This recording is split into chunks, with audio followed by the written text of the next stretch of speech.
bavandimwe nkunda Yezu Kristo akuzwe, murakaza neza nanone kuri gahunda Imana ikomeje kuduha kugira ngo dusangire ijambo ryayo kandi turyoherwe nayo. Twageze ku cyumweru cya gatatu mu byumweru bisanzwe by'umwaka wa Kiliziya, umwaka ba. Insanganyamatsiko rero y'iki cyumweru iradushimishije kandi ni nziza, ni ukuvuga guhinduka. Yezu amaze kumenya yuko Yohani Batista bamufashe bamufunze, yasubiye iwabo muri Galileya, akomeza kwigisha inkuru nziza y'ubwami bw'Imana, avuga ati nimuhinduke kandi mwemere inkuru nziza kuko igihe cyageze, igihe cyujujwe.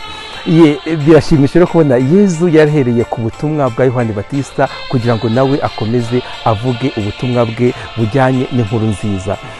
Barabivuga ngo mu Kinyarwanda iwacu ngo impyisi z'iwanyu zikurya zikurundarunda, na Yezu rero yamenye ibyari bimaze kuba kuri Yohani Batista, niko guhita asubira iwabo, ajya nyine gukomeza kwigisha ijambo ry'Imana. Icyambere twigira muri iyi vanjiri y'uyu munsi nuko guhinduka no kwemera birajyana. Ndabanza nkakora ibishoboka byose mfashijwe n'ingabire y'Imana, ngahindura ubuzima, hanyuma nkabona nkakira impano y'ukwemera ituruka gusa ku buntu bw'Imana.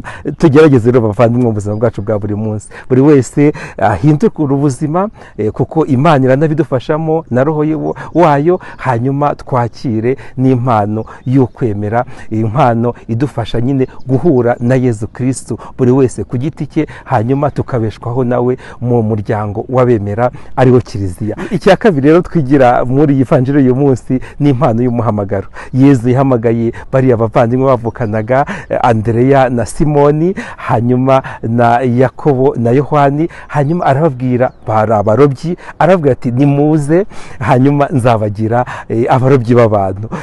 Ni byiza rero aho uri hose mu bintu biciye bugufi waba ukora, mu mirimo iciye bugufi waba ukora, umenye ko uwo muhamagaro Yezu ashaka kuwuguha dawe, ngo ngwino nzakugira abarobyi b'abantu. Abarobyi b'abantu barahari, ni abatubwira ijambo ry'Imana, abasaseredoti, abatuyobora hirya hino, ariko natwe buri wese kuko twabatijwe dushobora kuvuga inkuru nziza y'Imana, dufite uwo muhamagaro nyine uturuka ku Mana, tukaba abarobyi b'abantu tubashyira Yezu Kristo.